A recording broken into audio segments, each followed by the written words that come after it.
Bom dia, senhores. Vamos começar mais uma aula online para o sétimo ano. Muito bem. Corre lá, pega sua apostila e, enquanto vou dando aqueles avisos básicos, vamos começar a nossa aula de número 22, mas na aula passada já iniciamos a questão do nosso quarto bimestre.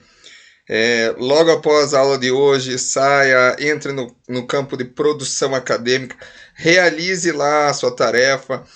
Se tiver dúvidas, também na questão da correção, eu vou estar lá para te auxiliar. Então, é importante que você faça a tarefa, coloque lá suas dúvidas para que eu possa te auxiliar. Tudo bem? Então, seguindo a aula do começo do bimestre, em que falamos sobre futsal e danças populares, no caso, apenas o futsal, começamos a entender que ele é um esporte coletivo de invasão. É bom você guardar esse termo, porque esportes coletivos de invasão você vai conhecer vários durante os outros anos, sétimo, oitavo. Então, você saber que um esporte de invasão é quando você invade o campo adversário para fazer o seu ponto, fazer o seu gol, no caso do futsal, do futebol. É importantíssimo você saber essa questão do objetivo do esporte de invasão. Vimos que o futsal ele foi um esporte criado com base no futebol. Quando você estudou lá sobre o futebol, lá na transformação dos esportes, no sexto ano, você viu que eu brincava até quando eu explico bem esse tema lá no sexto ano, que o futebol ele teve vários filhotinhos, vários filhinhos, né? Tem o futevôlei, no caso, o futsal, o futebol de areia. Mas como o futsal foi criado, então, que é o objetivo do nosso estudo específico? O futsal, então, ele tem uma história, ou um histórico. Esse histórico ele tem base que surgiu lá na década de 30 em Montevidéu, só lembrando que eu já passei lá na nossa aula passada, em Montevidéu, ou também no Brasil na década de 40. O importante é saber que os dois era aquela questão da Associação Cristã de Moços. Por que Associação Cristã de Moços? Porque nessas décadas as mulheres não praticavam atividades físicas, como a educação física lá, por exemplo. É importantíssimo você saber disso. Tinha essa segregação, que já não existe, ainda existe muito preconceito, mas em tempos dessa nossa vivência, temos que quebrar se ainda existe em nosso meio qualquer tipo de preconceito ou discriminação, seja de raça, gênero e quaisquer tipo de preconceito que exista. Então, sabendo disso, sabemos que esse esporte então foi feito por causa de uma questão que os campos de grama eram muito grandes, então não tinha espaço para todos praticarem. Criaram então esse esporte para se jogar nas quadras de basquete e nos salões de baile. E daí que vem o tema, ou o nome de futebol de salão, devido a essa questão que o aprendizado dessa modalidade, a prática dessa modalidade era feita nas quadras de basquete e nos salões de baile. Claro que não tinha gente dançando lá, mas eles separavam aquele mesmo salão que era para fazerem bailes, para se jogar o novo esporte denominado futebol de salão na época, que era utilizado com uma bola de campo e com medidas específicas dessa quadra, que é exatamente o que a nossa apostila descreve lá na página 5 e que eu citei para você. Algumas regras, elas não têm tanta relevância para o aprendizado, como está aí no nosso slide. Por quê? Regras como a medida lá em centímetros da quadra, isso é importante para quem vai praticar o esporte enquanto performance esportiva. Agora, para o aprendizado é importante compreender regras básicas. E é isso que a nossa apostila citava lá na questão da página 6 e que nós conversamos ou começamos a conversar na nossa aula passada. Regras básicas, tais como o que é o gol, quando a bola passa a linha entre as traves. Regras básicas como a questão do lateral, que diferente do handebol que você tinha que pisar um pé na linha para fazer a cobrança, no futsal você tem que colocar a bola na linha e ficar totalmente fora da quadra. Regras básicas, tais como que o tiro de meta, diferente do futebol de campo, quando a bola sai lá na linha final, na linha de fundo, e é do time da defesa a bola, diferente do futebol de campo, que é cobrado com os pés, no futsal, no futebol de salão, o goleiro faz essa cobrança do arremesso de meta com a mão. É só guardar que é arremesso de meta e não tiro de meta, arremesso de meta. Também tinha lá descrito nas regras básicas em nossa apostila que existem 3 tipos de faltas, ou que as faltas poderiam ser cobradas de 3 formas: o tiro livre direto, o tiro penal e o tiro livre indireto. Lembrando que o tiro livre direto é aquele que pode ter ou não ter a barreira, porque tem uma questão que é a partir da sexta falta. Então a equipe fez 5 faltas. A partir da sexta falta, o tiro vai ser direto e sem barreira à frente. O tiro penal é nada mais do que o pênalti. O atleta derrubado dentro da área, o adversário pôs a mão dentro da área. Isso seria o tiro de pênalti. Não existe uma barreira. E o tiro indireto, tiro livre indireto, que daí é uma cobrança que não vale o tiro direto ao gol. Então, se a bola entra, não vai valer, porque o árbitro assinalou com o braço levantado que é um tiro indireto. Tem que ter 2 toques, pelo menos, na bola antes dela entrar no gol. Essas eram regras básicas. Regras básicas. Por que eu estou citando regras? Porque você já viu na questão do estudo de outros esportes que regras são regras e fundamentos são fundamentos. Eu sempre brinco falando dessa forma, porque são coisas diferentes. Então agora nós temos que entender quais são os fundamentos para a prática do futsal. Para daí quando o professor Diego perguntar, mas como que eu faço o gol? Daí você diz, chutando a bola.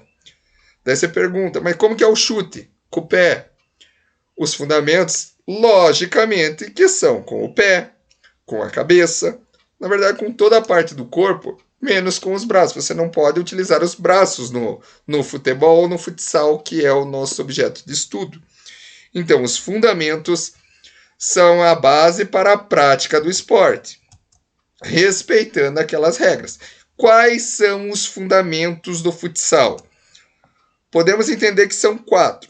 Condução de bola, o passe, o domínio de bola e o chute. Condução de bola, passe, domínio de bola e chute. É importante dizer que na tua apostila lá, se a gente for começar a ver, o passe e o domínio de bola, eles estão agrupados, mas são 2 fundamentos diferentes. A gente já vai compreender isso lá na próxima aula, em que a gente vai dissecar um por um desses fundamentos. Hoje estou citando para que você não confunda regra de fundamentos. Então temos as regras básicas lá, o gol, o número de jogadores é importante, que são 4 jogadores na linha e 1 no gol. Como se cobra um lateral, o que são as faltas. Logicamente que existem regras mais básicas que nem citado na apostila está, como que no futebol você não pode tocar a bola com a mão, ou no futsal você não pode tocar a bola com a mão. O único que pode pegar com a mão é o goleiro. Isso são regras. Fundamentos são 4. Condução de bola, passe, domínio de bola e chute. O que é importante, então, nós compreendermos sobre esse tema de fundamentos. Condução de bola nada mais é o como eu vou conduzir a bola. No caso do basquete, eu conduzi através do drible, ou por meio do drible. O passe nada mais é de como eu passo a bola. O domínio de bola nada mais é de como eu recepciono a bola. No basquete se chamava recepção, agora se chama domínio de bola. O chute nada mais é que, se a gente for correlacionar com o basquete que foi estudado esse ano ainda, que o arremesso, no caso do futebol, não é com a mão, é com o pé, é o chute a gol. No entanto, esses 4 fundamentos, eles são estudados um a um, com base em 3 aspectos.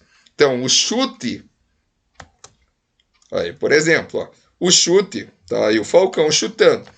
O chute, que é um dos fundamentos, ele é estudado, ou ele é compreendido em 3 aspectos: quanto à distância, quanto à trajetória, quanto à execução. E esses aspectos nós temos que ter bem claro, porque daí se tem uma pergunta assim, como que foi o chute do Falcão ali nesse caso? Esse foi um chute com a execução rasteiro? Não, porque execução não, rasteiro não é execução. Rasteiro seria o quê? A trajetória. Rasteiro, trajetória. Execução. Provavelmente ele pegou essa bola com o peito do pé, a parte de cima ali do pé. Então a execução tem a ver com o posicionamento da bola no pé. A trajetória tem a ver com altura, alto, baixo, meia altura, parabólico. Isso para o chute.